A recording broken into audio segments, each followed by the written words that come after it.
Finally, Cage Warriors is back, and we're in Manchester as well, so it's a good card. Not none of these Italian shitter cards where you don't know half the fighters and stuff like that. So yeah, looking forward to a good weekend of MMA. Obviously, we got UFC on as well, Octagon's on, PFL's on. There's loads of fighting on this weekend, so I'm gonna try to cover as much of it as I can. Starting with now, Cage Warriors 190 Unplugged. It's a bit of a shit show on Tapology this weekend with Cage Warriors. I don't know what's going on, but all the fights are not in order, and there's cancelled fights, and some of the fights aren't on the Tapology, so I think they need to sort the game out a little bit with this Tapology stuff. They need someone for they want to take someone on and help with it. I'll be happy to have a job with Cage Warriors doing something like that. So we'll have a look with it on their website first, see what actual fights we've got for the Friday, and then we'll go across the Tapology and we'll just try to like wing it from there. So yeah, first fight that isn't on Tapology, so we'll have a look at that. That Kevin Azouz versus Charlie Bolton. I've got the Tapologies up separate here. So you've got Kevin Azouz. He's 1-3 in his pro record against low level competition. He's fighting out of France, I think it was it. Yeah, he's a French guy.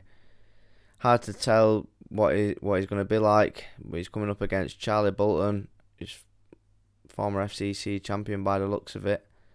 That was an amateur though. He's fought some decent guys though. Beat some decent amateurs from the UK scene, names I recognise. And I would say he's probably going to be too good for this French guy who's already 1-3. I'm not sure if it's going to be at bantamweight or flyweight. But if it is flyweight, 5'9" as well, he's going to be tall. What's Kevin Azouz? It doesn't say. But yeah, I would probably say Charlie Bolton's going to win that fight. Let's move back to the card here. So next you got Harry Shaw versus Josh Abraham. It's a tough fight to predict, this one. Josh Abraham has been around a long time. Someone I've seen his name over the years, and he's coming up against Harry Shaw, who lost his last fight. I think I picked him in his last fight to beat Yamasek, but Yamasek actually looked a lot better than I thought he was going to do in that fight. He beat Steph Murray before that, and then an 0-0 guy lost to Liam McCracken. He's alright, Harry Shaw. It's hard to say. I'd say it's an even fight, this one. Bit of an even fight. I think Harry Shaw's definitely been more active of late. Abraham, last fight was a year ago against Aiden Lee. No shame in that loss. Aiden Lee's a really tough competitor, and he won a fight before that, but it was against an 0-1 guy, and that was 2 years ago. And then it was 6 years ago before that. So you give the activity advantage to Harry Shaw, who's been in pretty consistently over the past few years against tough level opposition as well. But it's hard to say. If I had to, it's a bit of a coin flip on it. I couldn't pick it, to be honest.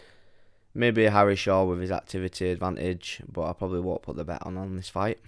And then next fight you've got Jiannis Osmani versus Jordan Malinari.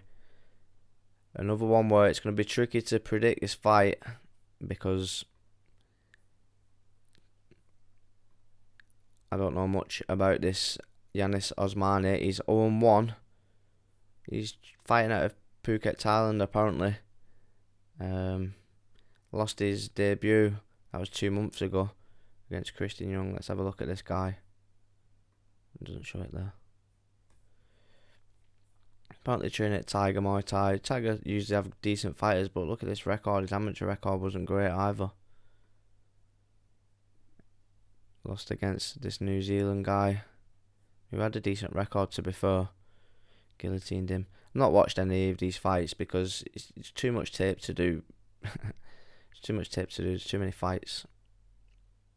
I'm just giving you my opinion of what I think and what I already know. So Jordan Malinari, I've seen him fight. I've not been too impressed with him, to be honest.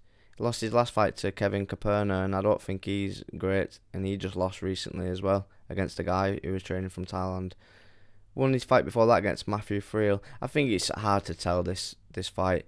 I know that Jiannis Osmani though is a massive underdog, so maybe if you want to have a look into the tape, there's a chance where he could win this fight, I reckon. But it's too hard to predict without knowing enough about him. So I'll probably leave that one off. But I'd have a look at the underdog on that because the odds maybe are bigger than they should be in his favour. Next fight, let's have a check on here. We've got Emanuel Zacharias versus Daniel Banebridge. I've heard good things about Banebridge. And he's 4-0 now. And he's fought some alright competition. In his last fight at least, Pavsot was half decent. And he's coming up against Zacharias, who's also been in there with some good fighters, like split decision loss to Giordano. Before that, he fought Shazad, the guy who won the 50k tournament. Beat Sylvester Miller before that, who's a tough fighter. He's a tough fighter. He gave Jack a tough fight, Jack Cartwright. And then he's had some alright wins as well, but from what I've heard of Daniel Banebridge, I think he's going to be pretty decent. And I'd lean his way on it. I think he's a slight favourite. Maybe like a 1-2 favourite, I think he is. But yeah, in this fight, I'd lean towards Daniel Banebridge. I think he's going to be decent. Let's have a look at the next fight. You've got Nathan McGilligan versus Jake McHugh. I wish this was in order. This apology is making life really hard with it. So thanks for bearing with us if you're still here. Jake McHugh, he's decent, and he was fighting on Octagon. He was on the little reality show what they did, and he revenged his only loss what he had so far against Armand, and he come back to beat him in his last fight. That was a year and 4 months ago, so a little bit of inactivity. And he's coming up against Nathan McGilligan, who's making his pro debut, representing Ireland. Lost his last fight amateur. I think he's been finished a few times. I was looking at his record earlier, and he's lost a few fights by KO. Yeah, amateur as well, which is a little bit concerning. I don't think McHugh's much of a puncher. He's more of a grappler, isn't he? So this might be a bit of a safer matchup for him. And he's had finishes himself, but look, he's been finished a lot by KO, and that's worrying that to me, and especially at amateur. And I think Jake McHugh's pretty decent. He's got good grappling, and he's striking. Of what I remember, he's alright. He's pretty well rounded. So I definitely side with Jake McHugh on that one. I can't remember the odds. We'll have a look at them in a little bit, see if it's worth putting the bet on. So next fight, we've got Aldo Pereira versus Francesco Mazio. Another one what's not on the Tapology. This Francesco Mazio, I think he's one of these MMA Academy guys, and you know they're trying to give them favourable matchups to get the wins because pretty much endorsed by Cage Warriors, isn't it? That gym or whatever you want to call it. That team. So, lost his last fight on the Contender Series, was on a tour before that, and I think he's fighting a bit of a journeyman in this Aldo Pereira, 11-8-2. Teed up for Mazio in it. I don't think he's on the my book is what I'm going to be using. So if you can find the odds on it and it's worth putting that Mazio on, maybe you take a risk on it. But I can't imagine the odds being worth it, to be honest. He's probably a massive favourite if you can find him. That fight on the odds. Next fight, we've got Nell Ariano versus Charles Joyner. Charles Joyner in his last fight, let's get it up. He got lost by KO, didn't he, in about 4 seconds to Yannick Bahati. And before that, it was a draw against Yannick Bahati. And Bahati's not, he's nothing special, I would say. Ariano 3-0. I remember watching his last fight and he looked good against that Danny Hartwell. I think I might have picked that Danny Hartwell. And yeah, he got a quick finish though. I think Joyner, he's a big guy and he's slow. And I think Ariano's going to be faster than him. And I think he's just going to be too much for Charles Joyner, to be honest. And I'm going to side with Nell Ariano on that fight. Not been impressed with what I've seen from Charles Joyner in his last couple of fights. Maybe he proves me wrong. Hopefully for him, he can do that. Next fight, you've got Tatau Pereira versus Adam Darby.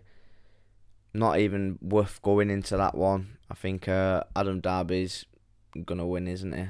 We'll have a quick look at it.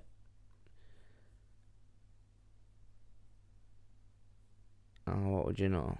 It's down here. So a bit of a journeyman, Tatau Pereira, and Adam Darby. He's looking really good, isn't he? He's looking like he's gonna have a lot of potential. So he got finished by Osmani. Kind of just got caught with one. That can happen to anyone. And I can't see this Tatau Pereira being too troubling for him. Although he has got a big experience advantage. Let's have a just little look into some of his fights. See who's been beating. So he won his last fight by split decision. Yeah, I'm staying away from this fight. He could maybe cause an upset. The odds are massively in Darby's favour, so it's pointless taking the risk and putting him on anyway and just leave it off. And then we'll go to the main event now. Alexander Loof versus Aiden Lee. Aiden Lee's the favourite. I was hoping to get him as an underdog in this fight because he was in his last fight. We backed Aiden Lee in his last fight and he got the win there, and he was quite an underdog. Quite a bit of an underdog in that fight. Coming up against Loof now. 13-9 Lee, but he's been in there with like great fighters like Aaron Pico. What a talent he is. He was in there with Saul Rogers, my old coach and teammate. He's been in there with some great fighters, and he's coming up against Alexander Loof, 7-3-0. He's looking like a decent fighter, Loof himself, but I think Aiden Lee's got a massive experience advantage, and he's been in there with way tougher competition. And his grappling's decent. He got beat by Conrad in his fight before last by submission. Conrad's, I'm sure that was a weight above though at lightweight, back down to featherweight now. I think it should be, yeah. I might even check it. I think it's at featherweight. Aiden Lee was a bit undersized and strength against Daniel Conrad, and Conrad's a good grappler as well. Like really, he's got good pure jiu-jitsu. So a win before that over Josh Abraham, rear naked choke, and Alexander Loof's coming off a loss to Wesley Meyer by rear naked choke, and I just think Lee's better than Wesley Meyer. So I think Aiden Lee gets the submission again in this fight. So let's have a look at the odds, see what's worth putting on. Like I was saying, some of the fights what I ain't on the Tapology, they ain't on my bookies. It's a bit annoying, really. And another thing what's annoying, I have to do these videos really late because the odds are never up early enough in the week. And I was looking, they're on some American sites though. It's like, why are the Americans getting odds for Cage Warriors before the guys in England? It's they need to sort the shit out, to be honest. It should be better organised for the level of promotion what it is. Anyway, enough ranting. Look at this. So Adam Darby 1-10. No way am I putting that on, because he's been upset before. It could happen again. Why would you even entertain that? Next fight, Charles Joyner versus Nell Ariano. I think Nell Ariano gets it done. The fight before that, after that, Emanuel Zacharias versus Daniel Banebridge. We'll put Banebridge on. Next fight, Malinari versus Osmani. Like I said, it's probably a 50-50 fight, so I don't get why the odds are so big. So you could have a look at putting an underdog bet on that, on Osmani. Even if you put it on a single, 3-1, it's worth it, innit? A little pump. And we'll leave that off. Next fight, Josh Abraham versus Harry Shaw. 50-50 fight again, so you could have a look at going with the underdog, Josh Abraham, for a bit of value. But I'm just going to leave it off while we're putting on a knacker. Next fight, this fight must be off. Manuel Del Val versus Theodore Bergen, because it's not on that Cage Warriors website. Fight after that, Jake McHugh versus McGilligan. We'll go Jake McHugh. And then Aiden Lee. Whoa, the odds have shifted, so money must have come in on Alexander Loof. I don't see what they're seeing, to be honest, so we'll go with Aiden Lee, better for us. So 4 fights, a tenner on that will get you £64 back. So we'll be putting that on for the Friday card. I don't want to do a mega long video and do the Friday and Saturday together, so I'm going to do the Saturday on a separate video. So that should be uploading shortly after this one. So keep your eyes peeled for it. If you're not subscribed, subscribe and give this video a like for us as well.